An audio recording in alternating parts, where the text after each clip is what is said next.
I saw him before Okay. he got shot.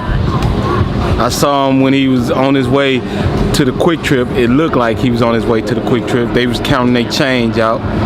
And I say by the time I got in the house and was able to finish off one wing, my daughter ran through the door and said that Mike had just got shot. So I ran out the house, no shoes on, no socks on, and for me to see him laying in the middle of the street like that, and I had just seen him on the corner, right by Red's Barbecue, it was really shocking to me. And for me to just walk around and see the blood run, it was hurting. Because at that time I'm stirring and not knowing how, I didn't know how long I was out there stirring, but I wasn't looking at Mike no more. It actually started looking like my son. And as I looked, I was getting angry about it because I knew what type of little guy this was. And when I say little, even though he was 6 feet tall, you know, he was still a little guy to me because he was only 18 years old. I'm 39, he was 18. Him and my son was friends. What was the emotional level of the community when everybody had realized that Mike had been shot and they saw him laying in the middle of the street? Anger, because of him being left there so long in this type of weather. Where we right now it's probably like 80-some degrees out here, and for his body to be laid out on his ground at that amount of heat, and for them not to cover him up, everybody felt disrespected. Very disrespected, because you got little kids looking now, babies looking at this body that's laying down, and looking at this kid laying down on the ground. Very disrespectful. Did they try to do any CPR whatsoever? No, they didn't. And my little sister was one of the first ones on the scene, and she's a nurse. And she asked the cop, can she check him and see is he all right? Check his pulse, and he took his gun out and told her to get the F back. So it was no trying nothing for him. On the news, we saw someone who was identified as his father show up on the scene and be informed that his son had just been murdered.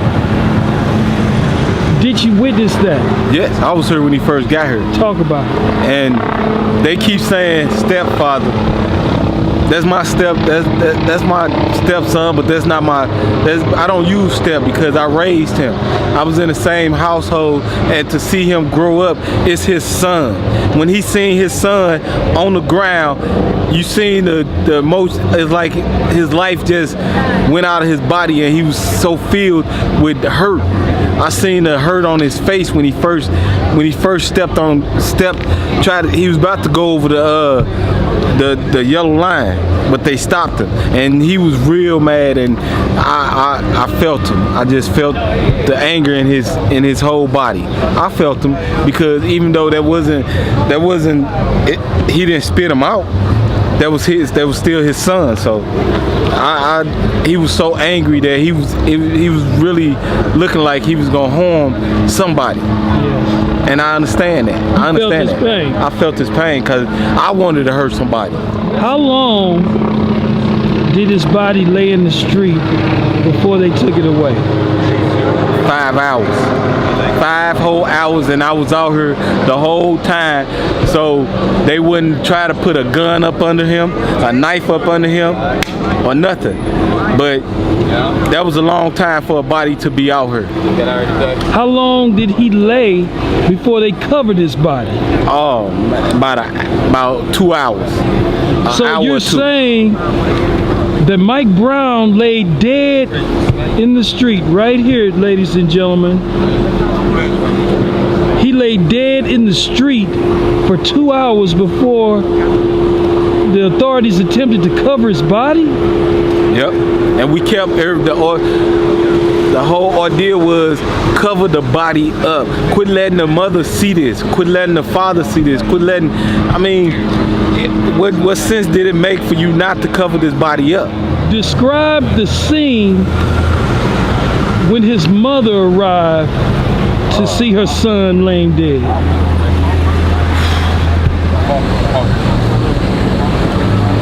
That situation right there,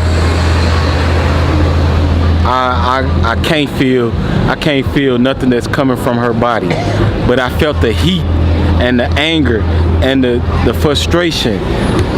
Oh, I seen it on her. She was just the hurt that y'all disrespecting her and her son like this by disrespecting him, not covering him up. She was so hurt. Oh man, I wish I can't find the words for her.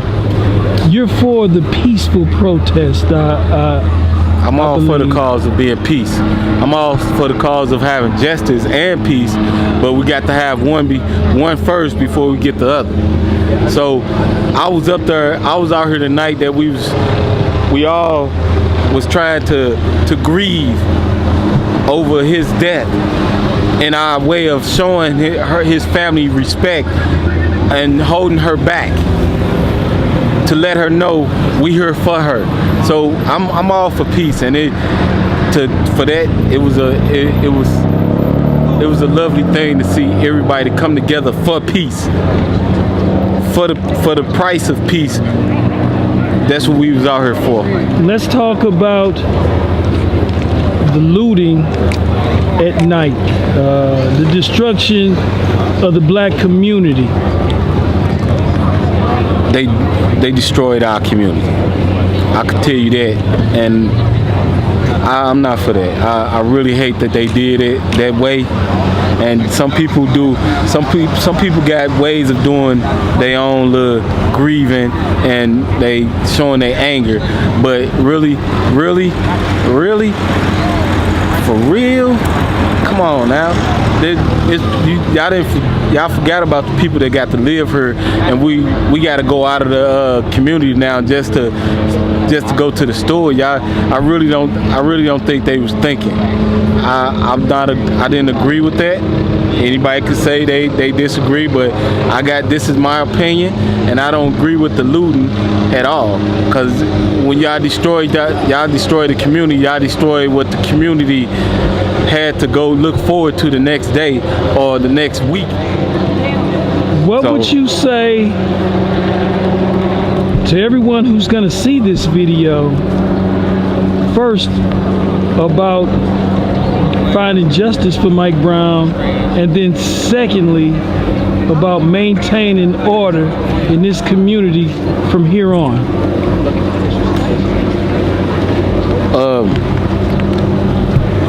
First of all, order to get us to have some type of peace for this community, we gotta continue to stand up for our rights. We gotta continue to fight for justice strong together. We gotta stay together. We gotta start looking at each other first. First of all, we gotta look at how we reacting, because every reaction is everybody looking at how we handle things. So we gotta look at the facts in hand. Get the facts and see first what's gonna happen before everybody start really doing anything drastic.